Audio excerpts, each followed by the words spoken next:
House Chair of the Environment and Natural Resources Committee, Representative Rick Hansen, called his committee's budget bill, quote, the most significant environment and climate bill in Minnesota history, both in terms of its investment and its reforms. He joins me now in the studio. Thank you for being here. Great to be here. Each fall, the Department of Natural Resources Commissioner Sarah Strawman comes on the program, and last year she spoke about the dire need for additional funding for Minnesota's state parks and natural resources. This budget directs some of the budget surplus to natural resources, and increases in user fees were left out. That was one thing that was considered. What kind of improvements with this investment can Minnesotans begin to see in our state parks in terms of improvements? Well, I think a few things you're going to see is improved boat accesses. We have, a lot of infrastructure is, it seems like it was built yesterday, but it may be 30, 40, 50, 80 years ago. So boat accesses, improvements at state parks, a lot of tree planting is going to occur. I mean, you're going to start to see actual things on DNR property, which is actually all of our property, improving our assets. So we put more money into the boat accesses. We did increase the watercraft surcharge, but not the state park fees and not the fishing licenses. So there's going to be improvements in fish hatcheries. You're going to see improvements in the tree nursery at Bedora, again, to help out with the tree planting that we're going to need. So those are some immediate things. Hopefully this fall you'll start to see some of that occurring. Previously, the Board of Animal Health was solely responsible for overseeing white-tailed deer farms in Minnesota. This new law transfers authority for white-tailed deer to the Department of Natural Resources. Other changes are fencing requirements for deer farms and also a ban on new deer farms. How will these things impact the spread of chronic wasting disease? Well, all this is being done to try to combat chronic wasting disease, which has been a journey for us for at least the last 10 years, and essentially the last 5 to 6 years, very intense work where we've been spending a lot of money outside the fence. The DNR has that authority for hunting white-tailed deer outside the fence. We've been spending a lot of money where, I as a hunter, when I shoot a deer, I need to have it tested. I need to look and see if it has CWD. I don't butcher it. I don't consume it until I know whether it's there's a no detect on that deer. I hunt in southeastern Minnesota, right in that zone. And we're seeing chronic wasting disease detections occur around the state, and we're also seeing them at deer farms. So we've had a battle essentially at the Capitol for several years, and this year the dam finally broke, and we are seeing the authority being transferred for white-tailed deer only. So elk and other deer species, exotic species, would stay with the Board of Animal Health with their control. But the DNR, starting this summer, will have that authority transferred over. So they will be responsible for white-tailed deer inside the fence and outside the fence. And in addition, you had discussed some of the changes, like trying to make sure that the fencing is held up. We're also making sure that there's a moratorium on new deer farms, so essentially trying to contain the deer farms. There's been a lot of debate. Are we trying to put them out of business? Are we going to buy them out?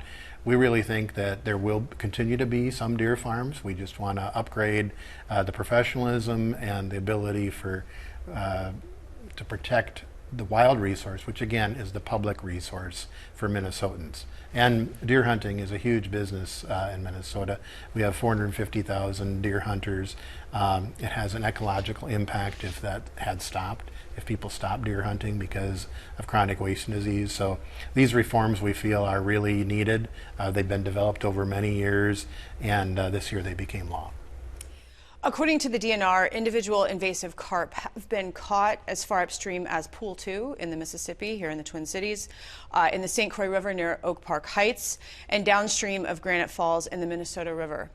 What is in this budget to keep invasive carp from getting any further in Minnesota? Well, one of the things about being a legislator for a while is the carp battle has also gone on for many years. And you may remember Governor Dayton had, I think 2 or 3 carp summits around 2010. And we actually did improve the Coon Rapids Dam years ago to try to stop carp. The Locken Dam in Minneapolis was closed. We actually even paid for an electric barrier in Iowa near Spirit Lake because the watershed flowed into Minnesota. So it was a collaborative. All those things happened 10, 15 years ago. But the carp don't know about those. I mean, they keep coming. They're not reading about it. And so in this bill, we have looking at more studies to try to look at on some of the locks on the Mississippi, if there could be an acoustic barrier, if there could be other types of deterrents that are going on. There were proposals for building a barrier. We didn't go that far, but there is money in there to try to look at that. In addition, we put $3 million into the Aquatic Invasive Species Center at the University of Minnesota to try to take some of the research that they've been doing out into the field. They call it the Labs to Lakes proposal for aquatic invasive species. So this is one of these journeys that we're going to be on for many years. The impact on the fisheries and again on tourism, if the carp keep coming north, is dramatic. So there's going to be activity every year, I think, for probably the rest of our lives.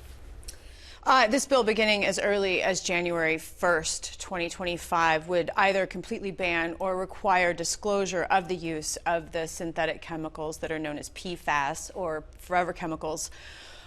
These chemicals are found in cleaners, textiles, leather, paper, paints, firefighting foam, wire insulation. Why is it important that Minnesota stop or at least disclose the use of these products? Well, PFAS products were created here. You know, we started it, and I think it's appropriate for us to try to respond and try to limit them either by banning them or restricting them, and we do that. I mean, it's in dental floss, it's in cosmetics, it's in menstrual products, it's in cookware. This stuff is everywhere, and it's in us. And it's a forever chemical. And there are various products, various chemistries of PFAS. You change the branches on that chemistry, and it's still just another branch of a polyfluorinated alkaline substance. And so we took a comprehensive approach banning some of those products where they're intentionally added.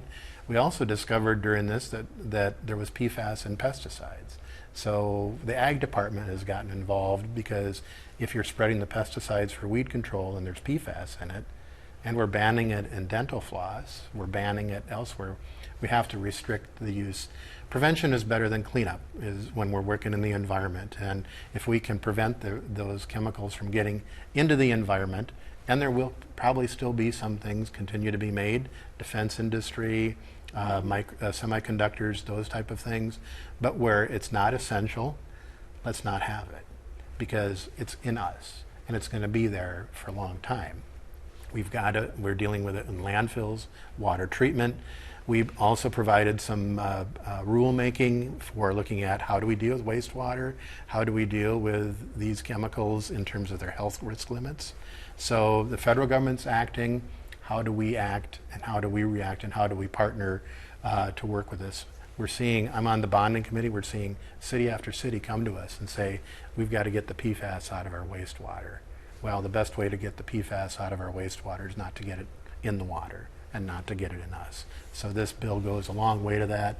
It's very comprehensive, a lot of work to be done. The PCA says they can do it. We look forward to working with them to do that. There is so much in this bill, and I wish we had time to talk about more of it. There's things about turtles and rough fish and the Upper Sioux agency transfer. But at this point, we're going to have to stop here. And I want to thank you so much for taking the time today. Sure. Thank you.